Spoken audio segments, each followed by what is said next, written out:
they are going to uh, there's going to be a trouble for Pakistan. दोस्तों, भारत और European union के बीच जो mother of all deals हुई, उसने ना सिर्फ बांग्लादेश के लिए बल्कि पाकिस्तान के लिए भी बहुत बड़ी खतरे की घंटी बजा दी है। दोस्तों, इस डील का नाम सुनते ही पाकिस्तान के टेक्सटाइल सेक्टर का दम फूला जा रहा है। रिपोर्ट्स पर रिपोर्ट्स आ रही हैं और हर रिपोर्ट में भारत और ईयू के बीच हुई डील को पाकिस्तान के लिए बहुत ज्यादा घातक बताया जा रहा है। Pakistani business news website business recorder ने लिखा है, भारत और ईयू के बीच हुआ फ्री ट्रेड अग्रीमेंट पाकिस्तान के टेक्सटाइल सेक्टर को नुकसान पहुंचाएगा। इंडिपेंडेंट पाकिस्तान लिखता है कि पाकिस्तान के टेक्सटाइल एक्सपोर्टर्स ने भारत और यूरोपियन यूनियन की ट्रेड डील को लेकर चेतावनी दी है।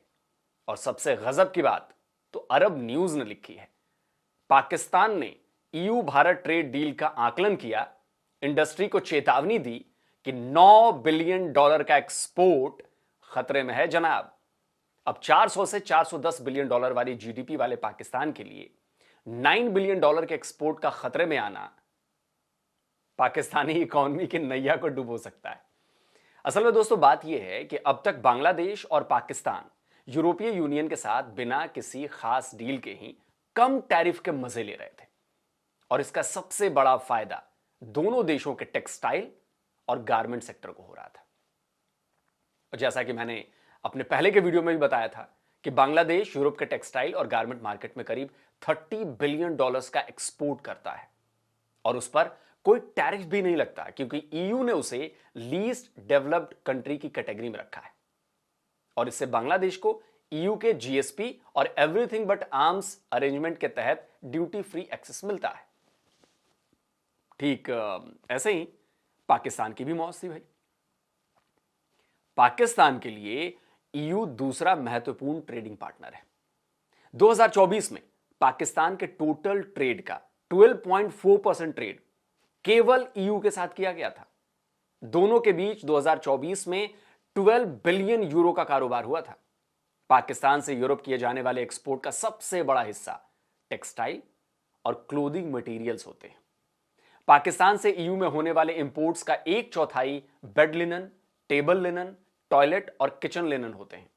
ईयू ने उसे जीएसपी प्लस का स्टेटस दिया हुआ था, अभी भी है। और इसी वजह से पाकिस्तान के लगभग 89% जो प्रोडक्ट्स हैं ईयू के मार्केट में प्रेफरेंशियल टैरिफ रेट पर आते हैं, यानी पाकिस्तानी एक्सपोर्ट को भी बहुत कम टैरिफ देना पड़ता था और भारत अपने प्रोडक्ट्स पर 9 से 12% तक कर चुका रहा था। लेकिन दोस्तों अब गेम पूरी तरह से पलट गया है। भारत ने ईयू के साथ जो डील की है उससे भारत के टेक्सटाइल प्रोडक्ट्स की यूरोप में फ्री एंट्री होने वाली है। इससे बांग्लादेश के साथ साथ पाकिस्तान और चीन का मार्केट भी खराब होने वाला है। चीन को भी ईयू ने मोस्ट फेवर्ड नेशन का दर्जा दिया हुआ है और यूरोप के गारमेंट मार्केट के 30% हिस्से पर चीन का ही कब्जा है। लेकिन अब तक केवल 5% के मार्केट शेयर तक सीमित रहने वाला भारत यूरोप के गारमेंट सेक्टर के मार्केट पर छाने के लिए तैयार है।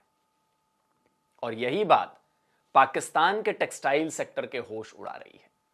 उसे अपना $9 बिलियन का एक्सपोर्ट डूबता हुआ नजर आ रहा है। जेएस ग्लोबल पाकिस्तान की दिग्गज फाइनेंशियल रिसर्च कंपनी है। जेएस ग्लोबल की रिपोर्ट भी यही बता रही है दोस्तों। रिपोर्ट में सीधे सीधे लिखा गया है कि ईयू भारत एफटीए से पाकिस्तान के टेक्सटाइल एक्सपोर्ट को नुकसान होगा और यह पाकिस्तान को जीएसपी प्लस स्टेटस के बाद भी यह नुकसान उठाना पड़ेगा। पाकिस्तान अपने एक्सपोर्ट का 24% केवल ईयू को करता है और इसमें इसका सबसे ज्यादा जो हिस्सा है वो टेक्सटाइल है, जो कि अब बहुत बड़े खतरे में दिखाई दे रहा है। ठीक इसी तरह Islamabad based think tank economic policy and business development ने भी भारत और ईयू के बीच ये जो मेगा ट्रेड डील हुई है उसको लेकर पाकिस्तान और पाकिस्तान के टेक्सटाइल सेक्टर दोनों के लिए उसने रेड सिग्नल दिखाया है। इधर Pakistani hosiery manufacturers and exporters association ने भारत और ईयू के बीच हुई इस एफटीए को लेकर बहुत गहरी चिंता जताई है। उनका कहना है कि पाकिस्तान को जीएसपी प्लस स्टेटस होने के बावजूद नुकसान होने वाला है। मतलब इतने सालों से नाम मात्र के टैरिफ पर एक्सपोर्ट करने वाले पाकिस्तान को अब भारत के यूरोप से हुए एफटीए से पेट में भयंकर दर्द हो रहा है, पेट में भयंकर मरोड़ हो रही है।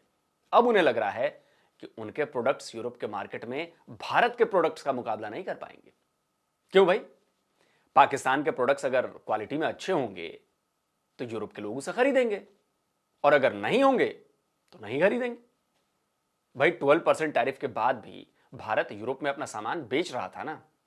इसका मतलब है कि महंगा होने के बाद भी लोग भारत के प्रोडक्ट्स खरीद रहे थे क्योंकि उनकी क्वालिटी अच्छी थी। अभी इन पाकिस्तानियों का जो पेट दर्द है ना अभी दोस्तों, ये और ज्यादा बढ़ने वाला है। खबर तो यह भी आ रही है कि ईयू बहुत जल्द पाकिस्तान से जीएसपी प्लस स्टेटस भी छीनने वाला है। और यह बात मैं नहीं कह रहा हूं, यह तो पाकिस्तानी एनालिस्ट डॉक्टर कमर चीमा बता रहे हैं।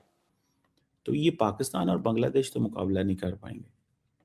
पाकिस्तान के ऊपर तो जीएसपी प्लस स्टेटस आता है, पाकिस्तान को तो जीएसपी प्लस स्टेटस मिलता था और हमारी एक्सेस यूरोपियन मार्केट में थी। वो पाकिस्तान के पास स्टेटस अभी भी मौजूद है और मेरी इतला के मुताबिक ये है कि पाकिस्तान से ये जीएसपी प्लस स्टेटस भी ले लेंगे। I spoke to someone at a very high level, not in Pakistan but in definitely in EU, and उन्होंने कुछ क्वेश्चंस मेरे साथ ऐसे डिस्कस हुए जहां से मुझे अंदाजा हुआ कि दे आर गोइंग टू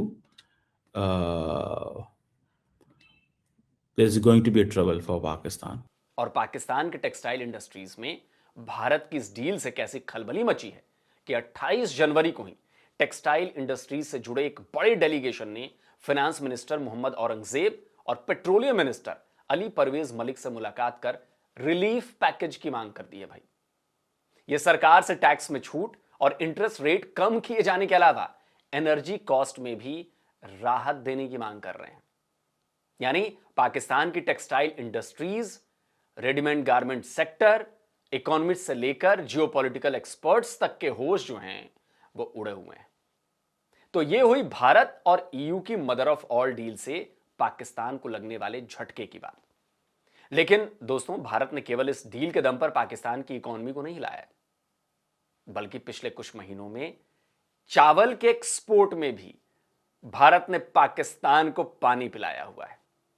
देखिए, फाइनेंशियल ईयर 2025-26 के शुरुआती 6 महीनों में पाकिस्तान का चावल का एक्सपोर्ट 50% तक धड़ाम से गिर चुका है और इससे ट्रेड डेफिसिट भी बढ़कर $19 बिलियन से ज्यादा हो गया है। पाकिस्तान ब्यूरो ऑफ स्टैटिस्टिक्स के मुताबिक फाइनेंशियल ईयर 2024-25 के शुरुआती 6 महीनों में पाकिस्तान ने $804.86 मिलियन का चावल एक्सपोर्ट किया था, जबकि 25-26 के उसी शुरुआती 6 महीने में पाकिस्तान का राइस एक्सपोर्ट गिरकर $405 मिलियन पर पहुंच गया। यानी इसमें करीब 49.56% की गिरावट दर्ज की गई, यानी कि 50% मान लीजिए। 2024-25 के शुरुआती 6 महीनों में पाकिस्तान ने $359.78 मिलियन का बासमती चावल एक्सपोर्ट किया था, लेकिन मौजूदा फाइनेंशियल ईयर के 6 महीनों में यह केवल $170.25 मिलियन पर ही अटक गया। यानी एक साल के दौरान पाकिस्तान का बासमती एक्सपोर्ट 52% से भी ज्यादा कम हो गया है। वहीं इर्री 6 चावल की बात करें तो पिछले वित्त वर्ष के शुरुआती 6 महीनों में पाकिस्तान ने $47.7 मिलियन का एक्सपोर्ट किया था, जबकि इस साल यह घटकर $37.27 मिलियन पर पहुंच गया। तो इर्री 6 चावल के एक्सपोर्ट में 21.93 यानी कि करीब करीब 22% की गिरावट आ चुकी है। अब चावल एक्सपोर्ट में लगभग 50% की गिरावट आने का मतलब है पाकिस्तान के लिए एक और बड़ी मुसीबत का आना। पाकिस्तान के चावल एक्सपोर्ट के बुरे दिन पिछले साल की शुरुआत से ही शुरू हो गए थे, जब भारत ने राइस एक्सपोर्ट को लेकर अपनी पॉलिसी में बदलाव किए। पिछले साल मार्च में भारत ने ब्रोकन राइस के एक्सपोर्ट को मंजूरी दे दी थी। फिर सितंबर के आखिर में नॉन बासमती व्हाइट राइस के एक्सपोर्ट से भी अपना जो बैन किया हुआ था हमने वो हटा लिया। जब तक भारत ने घरेलू खपत की वजह से चावल के एक्सपोर्ट पर रोक लगाई हुई थी, तब तक तो पाकिस्तान मौज कर रहा था। लेकिन जैसे ही भारत ने यह रोक हटाई, पाकिस्तान का बेड़ा गर्क होना शुरू हो गया। अब पाकिस्तान तुर्की को चावल सप्लाई करने की कोशिश में है और पाकिस्तान और तुर्की के बीच इतना याराना है, हम सबको ये पता है कि दोनों मुंह काटी रोटी की टाइप के हो गए हैं, लेकिन उसके बावजूद भी भारत और वियतनाम के चावल से टक्कर उन्हें बहुत ज्यादा मिल रही है। यानी टेक्सटाइल और रेडीमेड गारमेंट से लेकर चावल तक के एक्सपोर्ट में भारत पाकिस्तान को पानी पिला रहा है, लेकिन इंडस वाटर ट्रीटी छोड़ दी है, वहां से वो असली पानी नहीं मिलेगा और ये पाकिस्तान की इकोनॉमी को बहुत डंट पहुंचा रहा है।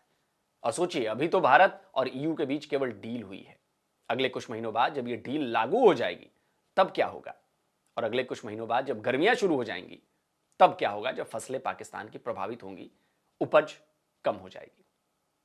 इंतजार कीजिए दोस्तों, पॉपकॉर्न लीजिए, तमाशा देखिए। दोस्तों वीडियो कैसा लगा कमेंट करिए, अपनी राय दीजिए। साथ में जिन दोस्तों ने अभी तक डिफेंस डिटेक्टिव को सब्सक्राइब नहीं किया तो मेरे चैनल को सब्सक्राइब करें, साथ में बेल आइकन प्रेस करें और हां, ऑल नोटिफिकेशन ऑन करना मत भूलिएगा, ताकि हमारे द्वारा जो वीडियो अपलोड किए जा रहे हैं उनकी जानकारी आपको फौरन मिल जाए। जल्द मिलता हूं एक और नए वीडियो के साथ। नमस्कार, जय हिंद।